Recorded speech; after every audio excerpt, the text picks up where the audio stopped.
Durant les 4 dernières années, nous avons travaillé avec acharnement pour améliorer notre réseau de santé et de services sociaux. Est-ce qu'aujourd'hui tout est parfait? Non.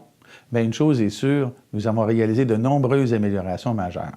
Pensons par exemple aux 1,1 million de Québécoises et Québécois de plus qui ont maintenant accès à un médecin de famille, à la diminution historique de plus de 3 heures du temps d'attente sur civière aux urgences, ou encore à la mise en place de 45 supercliniques offrant un accès aux soins 12 heures par jour, 7 jours sur 7.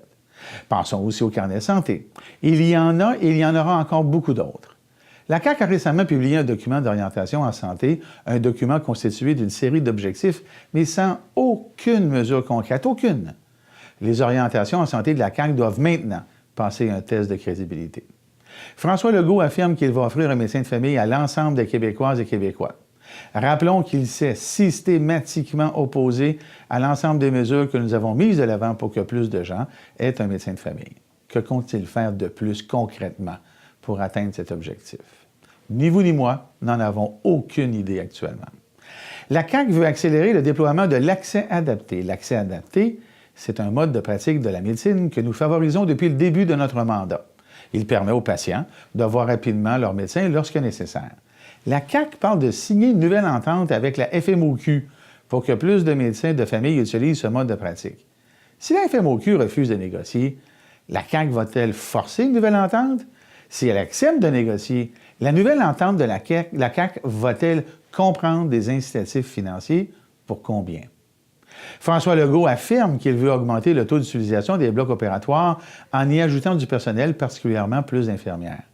Est-ce qu'il peut nous chiffrer le nombre d'infirmières et d'autres professionnels qu'il doit embaucher et le coût encouru? Dans le contexte actuel de pénurie de main-d'œuvre, il doit être transparent. François Legault parle d'ouvrir plus de places extra-hospitalières pour favoriser le désengorgement de nos urgences. Combien de places de ce type sont nécessaires selon lui? Combien en ouvrirait-il et quel en serait le coût? Ce que l'on constate, c'est qu'aucune mesure de la CAQ en santé n'est chiffrée. Par exemple, nous évaluons à au moins 85 millions de dollars les coûts de leur proposition de modification des tarifs de stationnement dans les hôpitaux. Mais la CAQ ne prévoit aucun montant supplémentaire pour remplir cette promesse.